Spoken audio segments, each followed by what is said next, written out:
In small hamlets surrounding Mysore, life remains connected to the pale yellow cocoon of the silkworm. These are the satellite settlements. These are the satellite settlements whose inhabitants earn their living by tending and nurturing the silkworm. 23 ವರ್ಷದಿಂದ ಇದೇ ಕೆಲಸ ಮಾಡ್ತಾ ಇದ್ದೀವಿ. ಇದು ಒಳ್ಳೆ profit ಉಂಟು, loss ಉಂಟು. ಒಂದೊಂದು ಟೈಮು ಸಿಗಾಬಿಟ್ಟು ಲಾಸ್ ಆಗಿಬಿಡುತ್ತೆ, ಒಂದೊಂದು ಟೈಮು ಪರವಾಗಿಲ್ಲ. ಸುಮಾರು ಇಲ್ಲಿ ಹಳ್ಳಿ ಕಡೆ ಎಲ್ಲ ನಮ್ಮದೆಲ್ಲ ರೈತರದೆಲ್ಲ ಇದೇ ಕಸಬು, ಇದೇ ಮುಖ್ಯವಾದ ಕಸಬು ನಮಗೆ.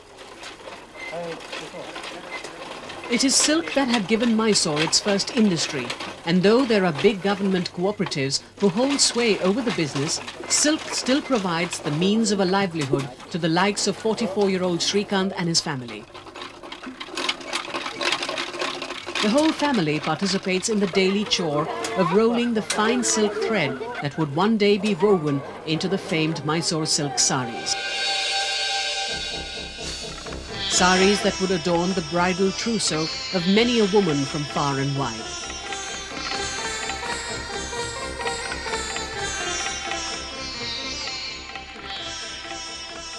सिल्क साड़ी जो है लोकल कस्टमर्स भी ज़्यादा ख़रीदते हैं, जो मतलब गरीब भी हो जो अमीर भी हो, स्पेशल यहाँ की सिल्क ज़्यादा ही ख़रीदते हैं.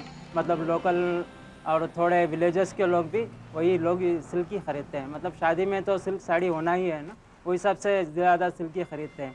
वैसे मतलब बाहर से आते हैं लोग, टूरिस्ट से, मतलब आउट कंट्री से भी आते हैं वो लोग. मटेरियल और साड़ीज़ यहाँ से मटेरियल भी लेके वहाँ पे जाके ड्रेस सिलाते हैं.